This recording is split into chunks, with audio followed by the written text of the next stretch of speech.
وهذا أذكى سحلب بالشتاء. هذا السحلب من إنتاج محلنا، محل آغا النمر. طبعا إحنا عدلنا على الخلطة وخلينا القوام كثيف والطعم ممتاز، والزباين اللي جربوا الخلطة اللي قبل كانت زاكية وطيبة، بس كانت مشكلة قوام. هسه صار السحلب 100%.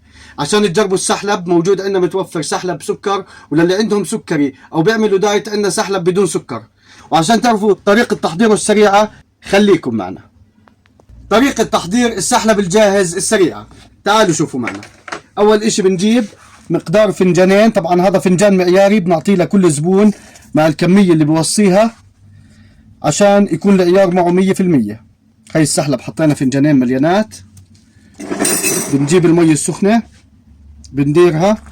طبعا في ناس بتحب تضيف الحليب بكون أدسم شوي، بس أذكى إشي عنا بالمي السخنة طعمه روعة. طبعا هاي السحلب الجديد، هاي الخلطة الجديدة، التعديل الجديد، طعمها مرتب كتير. بنحركها باستمرار،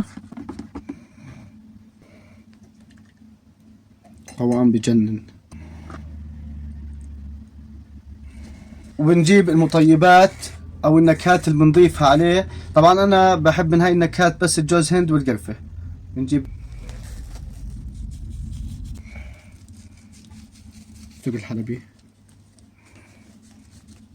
وهذا أذكى سحلب بالشتاء. هذا السحلب من إنتاج محلنا، محل آغا النمر. عشان تجربوا السحلب موجود عندنا متوفر سحلب سكر، وللي عندهم سكري أو بيعملوا دايت عندنا سحلب بدون سكر. عشان تجربوا لا تنسوا تزورونا بمحل آغا النمر بطبربور مقابل تايم مول بالضبط.